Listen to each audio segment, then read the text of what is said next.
Bien-aimés de la vie des saints, aujourd'hui 8 février, l'Église célèbre la mémoire de Sainte Joséphine Bakita, Vierge.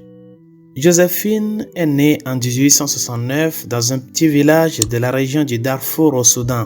Elle a été enlevée alors qu'elle travaillait dans les champs avec sa famille, puis vendue comme esclave. Ses ravisseurs lui ont demandé son nom, mais comme elle était trop terrifiée pour s'en souvenir, ils l'ont baptisée Bakita, ce qui signifie chanceuse en arabe.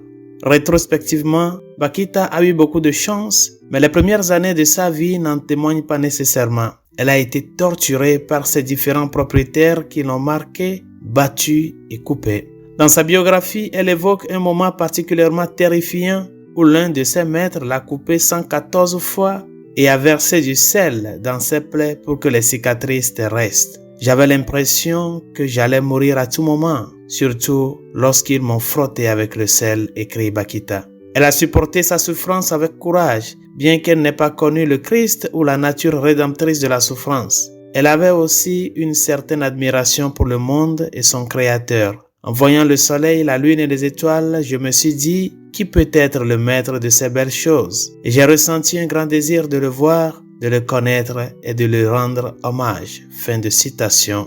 Après avoir été vendue 5 fois au total, Bakita a été achetée par Callisto Legani, le consul italien à Khartoum, la capitale du Soudan. 2 ans plus tard, il a amené Bakita en Italie pour travailler comme nounou pour son collègue Augusto Micheli. Ce dernier, à son tour, a envoyé Bakita accompagner sa fille dans une école de Venise dirigée par les sœurs canossiennes.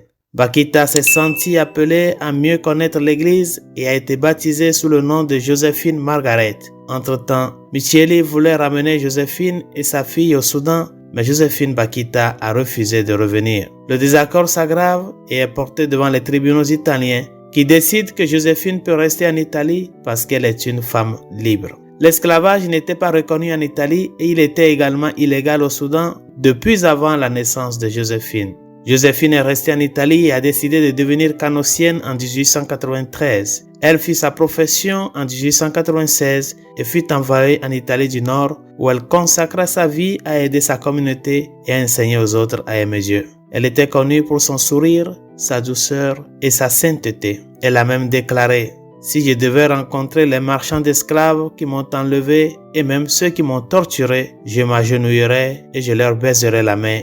Car si cela ne se produisait pas, je ne serais pas chrétienne et religieuse aujourd'hui. » Sainte Joséphine Bakita a été béatifiée en 1992 et canonisée peu après, en octobre 2000, par le pape Saint Jean-Paul II. Elle est la première personne du Soudan à être canonisée et est la sainte patronne du pays.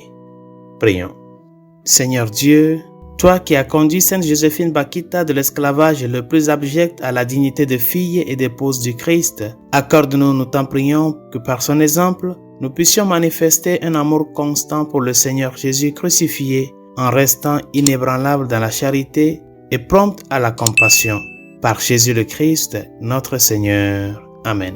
Sainte Joséphine Bakita, priez pour nous, tous les saints et saintes de Dieu, priez pour nous.